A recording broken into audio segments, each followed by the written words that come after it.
Survival games. They've been a staple in gaming since the 80s. From the Oregon Trail release in 1985 to games like Ark Survival Evolved in 2017, survival titles have been able to keep players interested in the genre since their inception. But what explicitly makes a survival game a survival game? I'm Terrifier, and today we're gonna figure it out. When you think about modern survival games, it's easy to look at crafting, food and water management, and base building as the things that make survival games what they are today. But is that really what they're all about?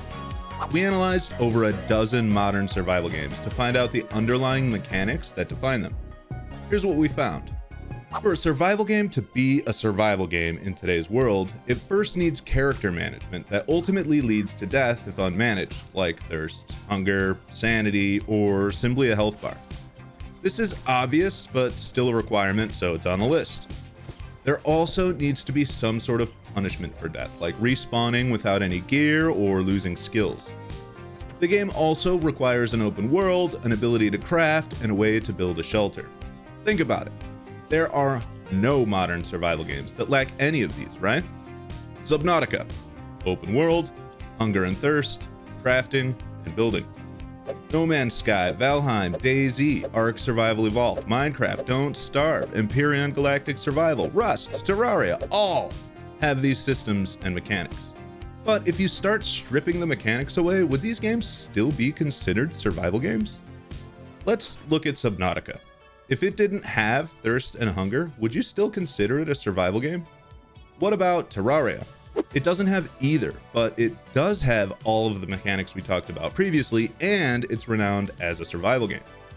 We could continue looking at survival games and verifying that they all have these mechanics, but let's start breaking things. Think about Ark Survival Evolved. What if, instead of an open world, you were dropped inside of a single house? You'd play the entire game inside the house, never able to go outside. What if the only way to collect resources was to get them from people that came to your door?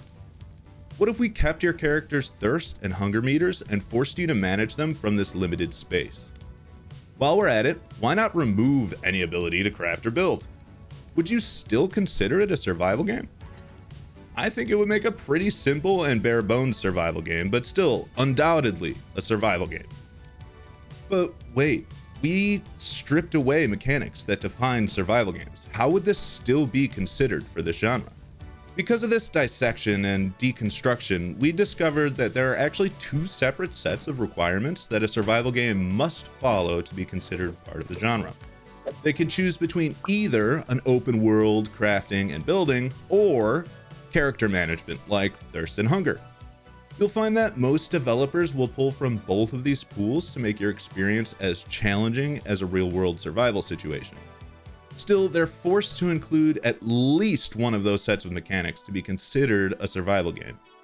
At the end of the day, you just want to enjoy being stranded somewhere in an unknown virtual world and forced to survive, right? I don't know about you, but that's what I like about survival games. So what do you think? Did we get this wrong? If you could throw a wrench in our research, that'd be pretty great. I'm not a developer, but I do love survival games, so follow me on Twitter for my survival adventures. Thank you so much for your time today, and we'll see you in the next video.